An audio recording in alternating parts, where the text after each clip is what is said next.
16వ అధ్యాయం 7వ వచనం 7-8 వచనాలు నేను చదువుతాను. లేవీకాండం 16వ అధ్యాయం ఒక 10-15 నిమిషాల్లో మనం ముగించుకుందాం.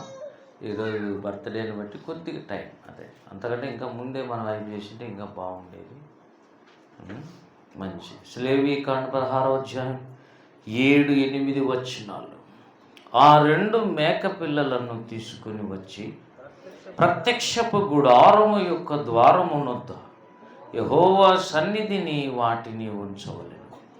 అప్పుడు అహరోను యెహోవా పేరిట ఒక చీటిని, విడిచిపెట్టే మేక పేరిట ఒక చీటిని, ఆ 2 మేకల మీద 2 చీట్లను వేయవలెను. చిన్న మాట ప్రార్థన. కృపగల తండ్రి, ప్రేమగల నాయన, పరిశుద్ధుడా, నమ్మదగిన వాడ, మాతో ఉన్న మహిమస్వరూపుడా, నీకు స్తోత్రం. ఈ సమయంలో నిశ్చయముగా నీవు మా మధ్యలో ఉన్నందుకు వందనాలు. సింహాసనాసీనుడా, నీకు స్తోత్రం.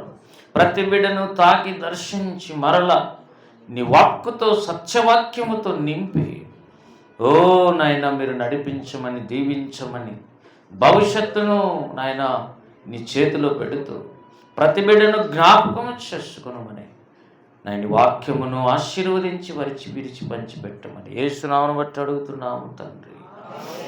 ఆమేన్, ఆమేన్. పిల్లగా చాలా అంశాలు అక్కడ ఉన్నాయనేది ప్రాముఖ్యమైన విషయం. అయితే ఇప్పుడు చిన్న పార్ట్ కావాలి మనకు. దాన్ని మనము జ్ఞాపకం చేసుకోవాలంటే 5వ వచనం చదువుదాం. మరి అతడు ఇశ్రాయేలీల సమాజమునొద్ద నుండి పాప పరిహారార్థము బలిగా 2 మేక పిల్లలను, దహన బలిగా 1 పొట్టేలును. అంటే మొదటి సెషన్లో ఏమి మనం నేర్చుకున్నాం? యాజకత్వము యొక్క వాళ్ళు రావాలంటే ప్రతిష్ఠిత అర్పణలు ఉండాలి, బలి అర్పణ ఉండాలి, వాళ్ళకు కూడా ప్రాయశ్చిత్తం అనేది జరగాలి. ఇదనేది ఒక అంశం, చాలా ముఖ్యం కూడా. అందుకే కోడె దూడ, పొట్టేలు 2 అవసరమైన. ఇక్కడైతే ఇశ్రాయేలీయుల సర్వ సమాజము నిమిత్తము 6వ ఎన్నో వచనం అది 5వ వచనం. మరియు అతడు ఇశ్రాయేలీయుల సమాజము నిమిత్తం అంటే ఇది ఎంత పెద్ద పదం అంటే, అబ్రహాముకు శరీరపరంగా పుట్టిన ఇశ్రాయేలు జనాంగమేమో పాత నిబంధన, అబ్రహాముకు విశ్వాస సంబంధమైన క్రొత్త నిబంధన ప్రకారం వచ్చిన సంతానమేమో క్రొత్త నిబంధన. పాత నిబంధన, కొత్త నిబంధన కలిసినటువంటి దేవుని ప్రజలు లేదా దేవుని ఇశ్రాయేలు. గలతీ పత్రిక చివరి అధ్యాయంలో దేవుని ఇశ్రాయేల్ అని కూడా అన్నాడు. ఇక్కడ చూడండి, గలతీ పత్రిక 6వ అధ్యాయం 6వ అధ్యాయము 16. ఈ పద్ధతి చొప్పున నడుచుకుని వారందరికీ అనగా దేవుని ఇశ్రాయేలునకు సమాధానము, కృప కలుగునుగాక. ఇజ్రాయేలు అంటే పాత నిబంధన, దేవుని ఇశ్రాయేలు అంటే క్రొత్త నిబంధన. ఇద్దరికీ తండ్రి ఎవరు? అబ్రహామే. దేవునికి స్తోత్రం. ప్రియులారా, అయితే ఇక్కడ ఆ సర్వ సమాజానికి, భక్తుల సమూహానికి, ఎవరైనా సరే పరలోక రాజ్యానికి అర్హులైన వాళ్ళ కొరకు దేవుడు నియమించినటువంటి బలి అర్పణలు ఏంటంటే 7వ వచనంలో ఆ 2 మేక పిల్లలను తీసుకుని వచ్చి ఎక్కడికి? ప్రత్యక్షపు గుడారం యొక్క ద్వారమునొద్ద. అది కూడా యెహోవా సన్నిధినే. ద్వారం కూడా అంటే ఏంటి? ఇప్పుడు ఆ ద్వారం కాడికి వచ్చేసరికి కొంతమంది ఏమంటారు? దేవునికి స్తోత్రం. కొంతమంది గుమ్మానికి మొక్కుతారు, ద్వారానికి మొక్కుతారు. అసలు ద్వారం అంటే ఎవరు? కొత్త నిబంధనలు ఏమన్నాడు ఆయన? నేనే గొర్రెలకు ద్వారం, గొర్రెల దొడ్డికి ద్వారం. యోహాను 10 తీయండి, కొద్ది తిప్పినప్పుడే వాక్యం హృదయంలోకి వెళ్ళిపోయి మనల్ని ఆశీర్వదించగలుగుతుంది. నేనే ఆ, నా ద్వారా ఆ,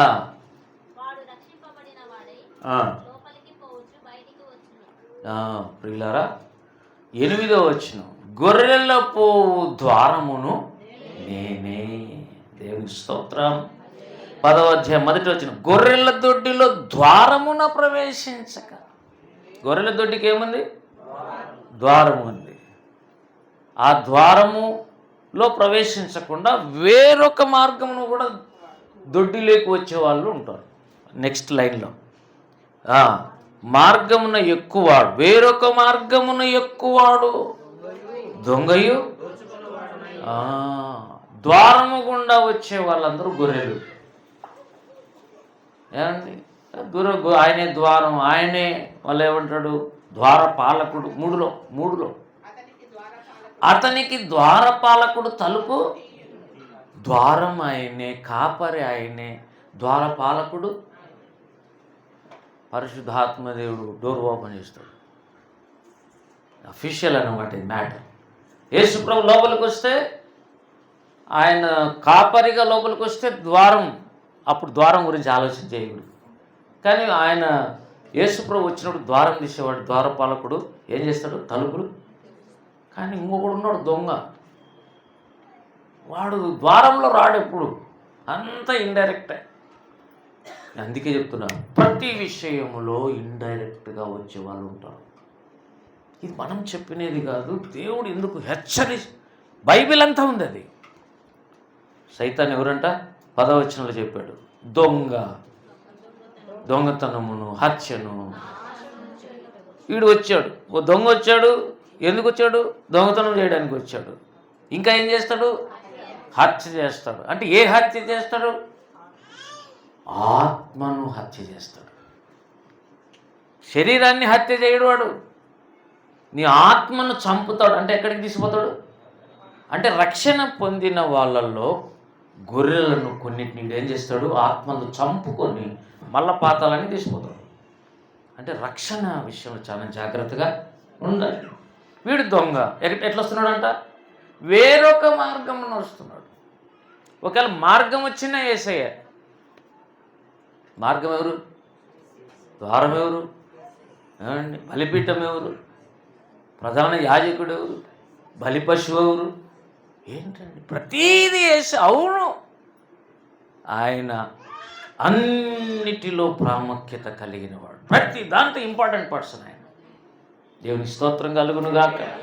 కాబట్టి ప్రియులారా, ద్వారము ఆయనే. ద్వారం దగ్గర పెట్టారు అంటే అర్థం ఏంటి? అది కూడా పరిశుద్ధ స్థలమే.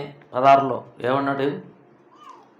ప్రత్యక్షపు గుడారం యొక్క ద్వారమునొద్ద యెహోవా సన్నిధిని వాటిని, అంటే ఎక్కడ పెట్టాలా? ఈ 2 మేకలను ద్వారం కాడ పెట్టాలి. ప్రత్యక్షం అంటే బయట గేటు అనే అర్థం. ఎందుకంటే ఆవరణం దాటాలంటే లోపలికి వస్తాం. అక్కడ రెండింటిని పెట్టి ఏం చేస్తున్నాడట? 8లో అప్పుడు అహరోను యెహోవా పేరిట ఒక చీటి, విడిచిపెట్టి మేక పేరట, అంటే 2 చీటీలు బాగా అల్లాడి చేసినారు. 2 మేకలు ఉన్నాయి, ఒకదాని మీద యెహోవా పేరిట అని పడింది. అంటే దాన్ని ఏం చేయాలి? బలి చేయాలి. కొంపదీసి మేక ఇంకొక పేరు ఏమన్నాడు అక్కడ? విడిచిపెట్టే మేక. మేక పేరు ఏం పేరు? ఇది విడిచిపెట్టబడాలి. ఈ మేకన్ అనేది కూడా ఒక చీటీ రాసి దానికి వచ్చి, దాని అదృష్టం ఏమైంది? విడిచిపెట్టబడింది. హల్లెలూయా. కొంపదీసి ఇటు పడితే ప్రాణమే బలి అర్పించబడాలి. అయితే ఇక్కడ జాగ్రత్తగా మనం ధ్యానం చేస్తే అలెన్ జి వైటమ్ అని ఒక ఆయన, అలెన్ జి వైట్. ఎవరైనా విన్నారా పేరు?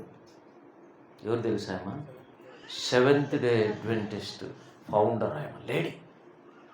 ఆమె ఏం చెప్పిందంటే, ఒక మేక యేసు ప్రభు, యెహోవా పేరిట పడిన మేక ఎవరు? యేసు ప్రభు. ఇంకొక మేక సాతాను అని చెప్పింది. అది అట్టర్లీ రాంగ్. ఎందుకంటే సైతాన్ని తీసుకొని వచ్చి దేవుని సన్నిధిలో ప్రత్యక్ష గుడారం ద్వారంలో నిలబెడతారు ఎవరైనా? కాదు, 2 మేకలు యేసుకు సంబంధించినటివి. ఏమంటే పాత నిబంధనలో 2 మేకలు లేకపోతే ఒకదాన్ని చంపితే వదిలిపెట్టే మేక ఏముండదు. కానీ యేసు ప్రభు ఒకటైనా దాన్ని సాధిస్తాడు. ఎందుకంటే చనిపోయిన తిరిగి మళ్ళీ ఆయనే లేస్తాడు. ఇక్కడ మేకలు వేయలేదు కదా. కాబట్టి 2 మేకలు తీసుకుని వచ్చి ఒక దాని మీద ఏం పెట్టారు, యెహోవా పేరట అని ఏ దాని మీద పడిందో దాన్ని ఏం చేయాలంట, ప్రాయశ్చిత్తం చేయాలి. చూడండి 9, ఏ మేక మీద యెహోవా పేరట చీటి పడునో ఆ మేకను అహరోను తీసుకుని వచ్చి పాప పరిహారార్థ బలిగా అర్పించాలి. ఎవరి కోసం అర్పించాలి? మొత్తం దేవుని బిడ్డలు ఎవడైనా పరలోక రాజ్యానికి రావాలని అనుకుంటే వాని పక్షముగా ఒక మేక బలిగా అర్పించబడి ఉండాలి. ఎందుకంటే వాడిని తప్పించాలంటే అది బలి కావాలి. కాబట్టి మేక ఎవరు? యేసుక్రీస్తు, నో డౌట్. ఇంకా 10కి వస్తే, ఏ మేక మీద విడిచిపెట్టుట అనే చీటి పడును దానివలన ప్రాయశ్చిత్తం కలుగునట్లు దానిని అరణ్యములో విడిచి పెట్టుటకై ప్రాణంతోనే అరణ్యంలోకి విడిచిపెట్టాలి. ఆ మేకను ఆ అరణ్యంలోకి ఒకటి తీసుకోవాలి, దాన్ని అరణ్యంలో వదిలేయాలి అని. అది ఎట్లా పోతుందో తెలియదు. ఇక అయితే అది కూడా ఏం చేస్తుంది? ప్రాయశ్చిత్తం చేస్తుంది. ఏమండి ఉంది అది, ప్రాయశ్చిత్తము కలుగునట్లు దానిని అరణ్యంలో విడిచిపెట్టుటకై. అంటే దీని ద్వారా కూడా ఏం జరుగుతుంది? ప్రాయశ్చిత్తం. బాగా జాగ్రత్తగా గమనిస్తే ఒక దాని వలన బలి జరుగుతూ ఉంది, ఇంకో దాని వలన కూడా ప్రాయశ్చిత్తం జరుగుతుంది. ప్రాయశ్చిత్తపు దినము చేసుకోవాలంటే 2 మేకలు కావాలి. ఒకటేమో బలి కావాలి, ఒకటేమో వదిలిపెట్టబడాలి. ఇవి 2 కూడా యేసుకు సంబంధించినటువంటి విషయాలు, 2 భాగాలను చూపిస్తూ ఉన్నాయి. అందుకే బాప్తిస్మం ఇచ్చి యోహానుకి ఏమైనా చదువు ఉందా? పరిశుద్ధాత్మ అభిషేకంతో నింపబడి ఏమన్నాడు? ఇదిగో లోక పాపములు మోసుకొని పోవు దేవుని కొరకు. మనం ఏమనుకుంటామంటే అందరి పాపాలు శిలువలో మోసుకుపోతాడేమో అనుకుంటున్నాం. కాదు కాదు కాదు. నెంబర్ 1, యేసుక్రీస్తు ప్రభు సకల మానవాళి పాపాలు మోసింది శిలువ మీద, వాస్తవమే. అయినా 2వ మేక చేసే పని కూడా చేయాలి. ఆయన అందరి పాపాలు ఏం చేయాలి? ఆ మేక. ఇక్కడ చూడండి, మనం గమనిస్తే అది దాని మీద చేతులు పెట్టాలి, ఊరికే కాదు. ఏమండి, అహరోను ఏం చేయాలి? దాని తల మీద చేతులు పెట్టి 11లో ఉందే కాదు, ఒక నిమిషం,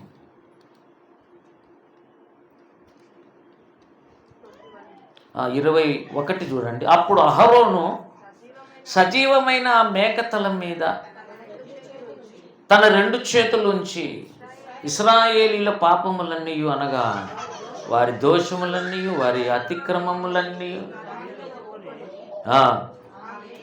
ఆ మేక తల మీద వాటిని మోపి తగిన మనుష్యుని చేత అరణ్యములోనికి దాన్ని. ఇప్పుడు 2 మేకలు ఉండే, ఒకటేమో బలి చేశారు. బలి చేస్తే రక్తం వచ్చింది. రక్తం తీసుకొని 18వ వచనంలో అతడు యెహోవా సన్నిధిలో ఉన్న బలిపీఠమును తొక్కిపోయి దానికి ప్రాయశ్చిత్తము చేయవలెను. అతడు ఆ కోడి రక్తంలో కొంచెం, మేక రక్తంలో కొంచెం. అంటే అర్థం ఏంటి? యాజకుల కోసం ఒకటి, ఇశ్రాయేలు సమస్తమైన ప్రజల కోసం ఒకటి. 2 రక్తాలు తీసుకొని పోయి లోపట, అంటే ఏం చేయాలా?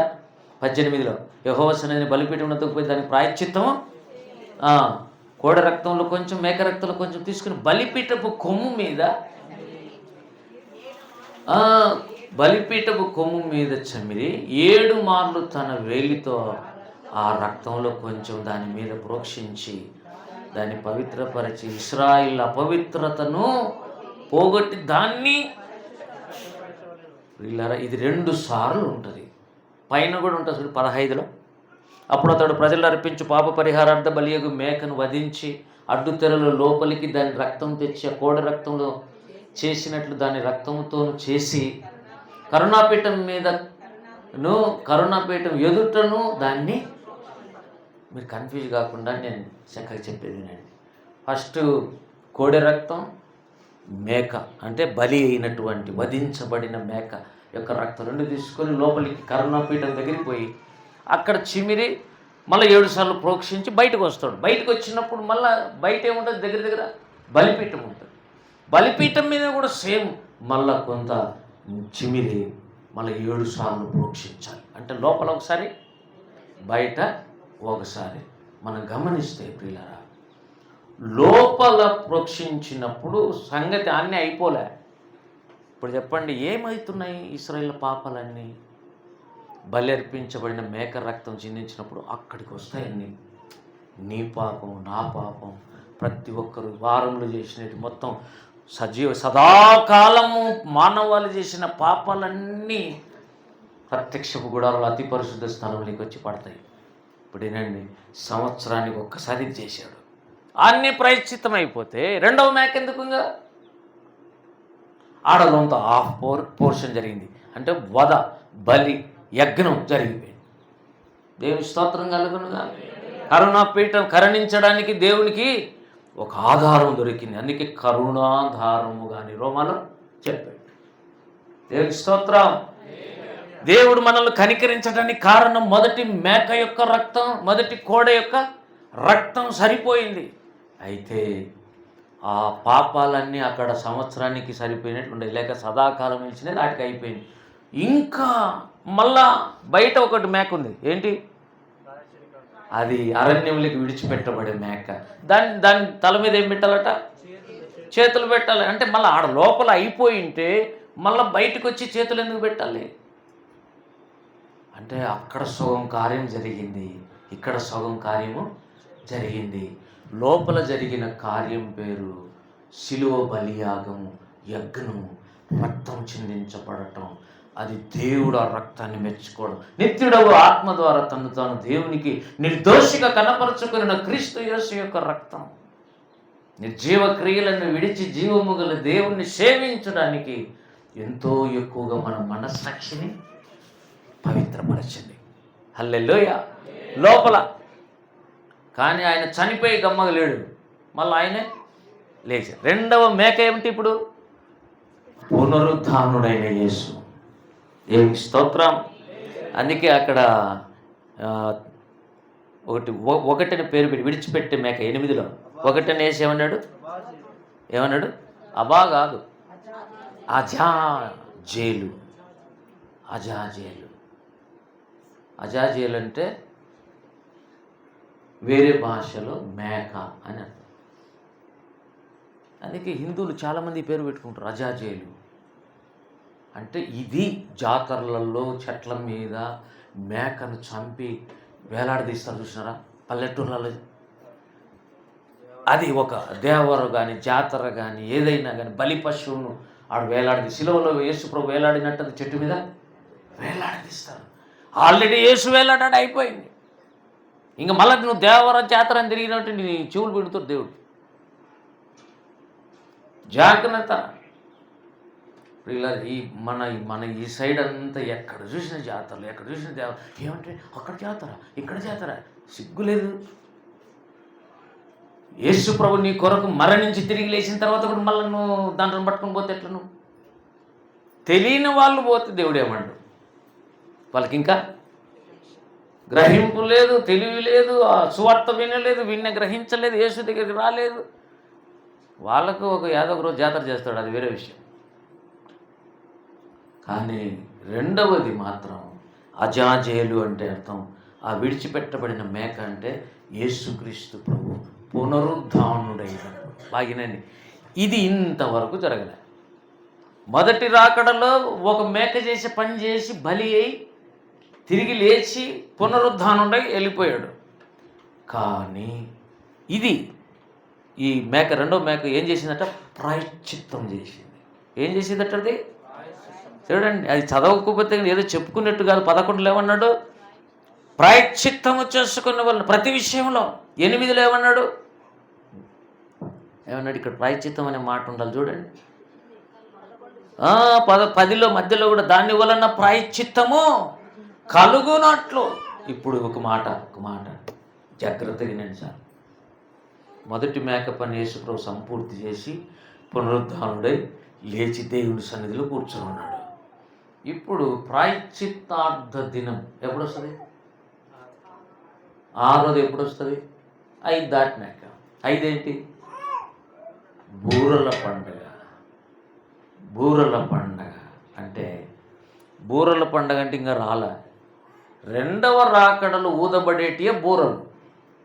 దేవుని స్తోత్రం. 7 బూరలు ఎప్పుడు ఊదబడతాయి?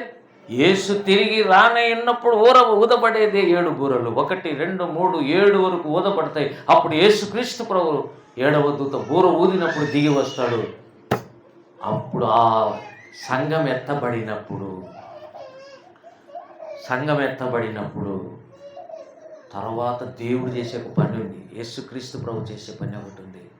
ఈ సకల మానవాళి పాపాలన్నీ ఏదట్లా గాలికి మాయమైపోలే నువ్వు చేసినట్టన్నీ, అవన్నీ తల మీద వేసుకొని ఎవరెవరైతే యేసు ప్రభు తల మీద చేయబెట్టి, ప్రభువా నా పాపముల కోసం చనిపోయినావు, నన్ను క్షమించని ఎవరైతే ఒప్పుకుంటారో వాళ్ళ పాపాలన్నిటిని తీసుకొని విశ్వాంతరాళములో అరణ్యములోనికి వెళ్ళినట్టు ఆ మేక విశ్వాంతరాళములోకి పోయి ఎక్కడ పడేస్తాడో తెలియదు.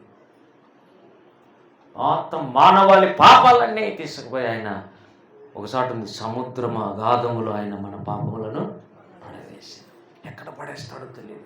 బహుశా అగాధం అంటే పాతాళం అంటే నరకాగ్నిలో అక్కడ పడేస్తాడో తెలియదు, లేకపోతే ఆ అరణ్యం అంటే ఎక్కడ పడేస్తాడో తెలియదు. మొత్తం మీద అయితే ఇదిగో లోక పాపములు మోసుకొని పోయే బలి అయ్యే గొర్రెపిల్ల ఒకటి, పాపాలు మోసుకొని పోయే గొర్రెపిల్ల ఒకటి, 2 మేకలకు 2 పనులు యేసు ప్రభు చేశాడు భూమి మీద. దేవుని స్తోత్రం. మొదటిదైతే కంప్లీట్ అయింది, 2వది ఇంకా జరగలేదు. ఈ అజాజేలు మేక ఇంకా అరణ్యంలో ఆ మేక వెళ్ళినట్టు విశ్వాంతరానికి వెళ్ళి సకల మానవాళి పాపాలన్నీ పడేసే కార్యక్రమం ఇంకా జరగలేదు. అంటే ఇంకా నెరవేర్పు పొందనటువంటి లేఖన భాగాల్లో లేవికాండ 16 అధ్యాయాలు కూడా ఉన్నాయి. ఎంత ప్లాన్ చూడండి దేవుడికి. దేవుని స్తోత్రం కలుగునుగా. అహరోను అతని కొడుకుల కోసమేమో ఒక బలి, సమస్త ఇశ్రాయేలీల పాపం కోసమేమో ఇంకొక బలి. మొత్తం మీద అహరోనుకు అతని సంతానానికి తర్వాత ఇశ్రాయేలు జనాంగానికి అందరికీ ఆయన ఏం చేయాలి? ప్రాయశ్చిత్తము చెయ్యాలి. దేవుని స్తోత్రం కలుగునుగా. ఇప్పుడు నేను ఎంతవరకు చెప్పినారంటే ఏమంటే 22వ వచనం వరకు, దాదాపు 22వ వచనం. ఆ మేక వారి దోషములన్నిటినీ ఎడారి దేశమునకు భరించుచు. అవును, ఆడ అతి పరిశుద్ధ స్థలంలో కరుణాపీఠం దగ్గరనే పడిపోలేదా? పాపాలు కడగబడలేదా? సంవత్సరానికి వరకు లోపల దేవుడు పాపాలన్నిట్లే పెట్టాడు. సంవత్సరానికి ఒకసారి పోయి ఎవరు ఆహారం లోపలికి పోయి మళ్ళీ బయటికి వస్తూ తను సరిచేసి మళ్ళీ బలిపీఠం దగ్గరికి వచ్చినప్పుడు ఆడ బయట ఉండే మేక మీద చేతులు పెట్టి 21లో అప్పుడు అహరోను సజీవమైన ఆ మేక తల మీద తన 2 చేతులు ఉంచి ఇశ్రాయేలు పాపములన్నీ వారి దోషాలు అతిక్రమాలన్నీ దాని మీద ఒప్పుకొని, బాగినండి నువ్వు చేసిన పాపము హోల్సేల్గా క్షమించంటే దేవుడు క్షమించాడు. ఆదివారం కూడా కడుక్కునేటప్పుడు మనం చేయాల్సిన పని ఏంది? మేడం చాలాసార్లు చెప్పింది, పాపాలు ఎలా కడుక్కోవాలి. మొన్న పాణ్యంలో కూడా ఇదే మెసేజ్ వినండి. ఇప్పుడు పాణ్యంలో చెప్పిన మెసేజ్, పాపములు ఎలా కడుక్కుంటే దేవుడు క్షమిస్తాడు. లేకపోతే అట్లా ఉంటాయి, నువ్వు క్షమించబడాలని భ్రమతో వచ్చి బల్ల తీసుకొని పోతావు, మళ్ళీ 2 వచ్చి మొదలెత్తుకొని ఒక సామెత, రేపటి నుంచి మళ్ళీ పాపాలు స్టార్ట్. సైతాన్ మళ్ళీ వస్తాడు నీకు, మళ్ళీ పాపం స్టార్ట్ అవుతాయి సోమవారం. అట్లా కాదు, కడుక్కునే విధానం ఎట్లా అంటే ఆ మేక మీద ఏం చేయాలి? చేతులుంచి దాని మీద చేతులుంచి ఒప్పుకోవాలి. 21లో ఏమండి మరి అతిక్రమంలో దాని మీద ఒప్పుకొని ఆ మేక తల మీద వాటిని మోపి,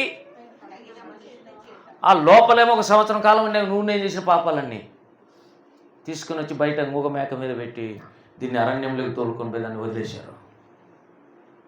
ఆ మొత్తం ఇశ్రాయేలు పాపాలని మోసుకొని పోయింది ఈ గొర్రెపిల్ల కూడా, ఈ మేకపిల్ల. ఇక్కడైతే మేకపిల్ల, అక్కడైతే యేసుని ఏమన్నాడు? గొర్రెపిల్ల. అందుకే యేసు ఎప్పుడు చెప్పినా గొర్రెపిల్లని కానీ ఒక మేకపిల్లని, ఏడాది గొర్రెపిల్లని కానీ మేకపిల్లని కానీ అంటాడు. దేవుని స్తోత్రం. చెప్పాలంటే గొర్రెపిల్లలు అంటే భక్తిపరులు, మనకు తెలుసు రైట్ హ్యాండ్. మేకలంటే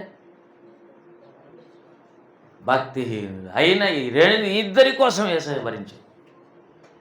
దేవుని స్తోత్రం కలుగును. యేసు ప్రభువు నమ్ముకున్న వాళ్ళు చేసే పాపాలు కడుగుతున్నాడు. ఇంతవరకు నమ్ముకోకుండా ఇప్పుడిప్పుడు నమ్ముకుని కూడా ఏం చేయాలి ఆయన?